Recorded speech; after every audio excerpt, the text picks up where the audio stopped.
आज चाहिँ 31 डिसेम्बर 2025 र म चाहिँ बिहानै उठेर पानी-सानी पिएर पानी लिएर चाहिँ म जाँदैछु वकमा र यहाँ हेर्नुहोस् न कुच्चो कस्तो दामी भएको रहेछ अनि तपाईँलाई यो भ्युज देखाउँछु हेर्नुहोस् त है। अम्बो! र म चाहिँ एकदमै सरप्राइज भएँ यो भ्युज देखेर चाहिँ मैले चाहिँ नि फोटो भिडियोतिर पनि देखेको थिएँ होइन। तर आज यस्तो आफ्नै आँखाले देख्नु पाउँदा चाहिँ कस्तो खुसी लाग्यो हो। र यो चाहिँ कुन चाहिँ जग्गा भन्नुहुन्छ होला यो चाहिँ पुजे डाँडा हो र यहाँ चाहिँ एकदमै टुरिस्टहरू आउनुहुन्छ एनी टाइम होइन। यहाँनिर ठुलो स्पेस छ घुम्नु बस्नुको लागि एकदमै नेचरले ब्लेस गरेको जग्गा छ हो। र तपाईँहरू पनि एकपल्ट आउनुहोस् है। र यहाँ चाहिँ म खास चाहिँ नानीलाई ग्यालुलाई खेलाउनुको लागि ल्याएको एकछिन भए पनि होइन।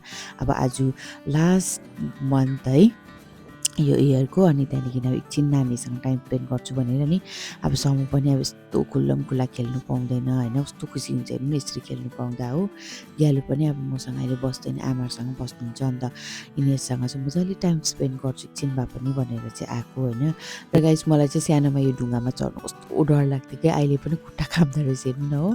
अनि चाहिँ म घर गएँ अनि सिमल तरुलहरू उसिन्यो र यो चाहिँ हुँदैछ हाम्रो डिनरको प्लान र डिनरमा चाहिँ मैले सोचेको थिएँ मजाले खानाहरू बनाएर दिदी आमा भाइहरूसँग बसेर टाइम स्पेन्ड गर्छु खान्छु भनेर नि। अब यस्तै हुँदो साथीहरू जति ठुलो हुँदै गयो होइन र पार्टी पिकनिक अब त्यो हुन्छ नि गेट टुगेदर अब सानोमा मात्रै रहेछ क्या।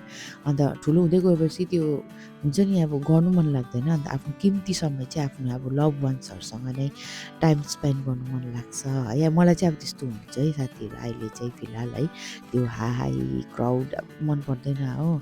अन्त चाहिँ मैले यही सोच्यो है आज चाहिँ मजाले खाना बनाएर अब आमाहरूलाई खिलाउँछु भनेर होइन। अन्त खानामा चाहिँ अब हाम्रो पनिर टिक्का अन्त त्यहाँदेखि नन भेजहरूको लागि चाहिँ चिकन टिक्का थियो हो। अन्त यो अब अल टाइम मेरो फेभरेट ग्रिन चटनी र जुगाड पनि यस्तो दामी गरेँ कि तारहरू काटेर धुई पखाली गरेर हेर्नु नि यहाँनिर हो। अब बार्बिक्यू जस्तो गर्ने भनेर नि हो कस्तो मजाको भएको थियो। अनि चाहिँ आगो पनि मजाले फुक्नुपर्छ दिदीले होइन। अन्त त्यहाँदेखि यहाँनिर चाहिँ पोल्दैछ हामीले पनिर र अब चिकन चाहिँ हामी पोल्दैन किनभने मन्दिर छ घरमा। अन्त त्यहाँदेखि ठुलो फ्राई प्यानमा चाहिँ यसरी फ्राई गर्यो हो। र साथीहरू तपाईँहरूसँग चाहिँ म के सेयर गर्न चाहन्छु भन्दाखेरि चाहिँ आफ्नो किम्तीभन्दा किम्ती समय चाहिँ कोसँग स्पेन्ड गर्नु भन्दा चाहिँ जसले चाहिँ तपाईँलाई केयर गर्छ तपाईँको भ्यालु बुझ्छ होइन तपाईँलाई निस्वार्थ माया गर्छ र उनीहरू चाहिँ तपाईँको आफ्नो आमा बाबा दिदी भाइहरू नै हुन्छ होइन। र भ्यालु बुझ्नु होला है। मेरो चाहिँ यो सानो एक्सपिरियन्स तपाईँसँग सेयर गरेको नि हो। अन्त अब त्यही हो है जति मेच्योर हुँदै गयो अब यो कुराहरू चाहिँ कस्तो भ्यालु लाग्छ क्या।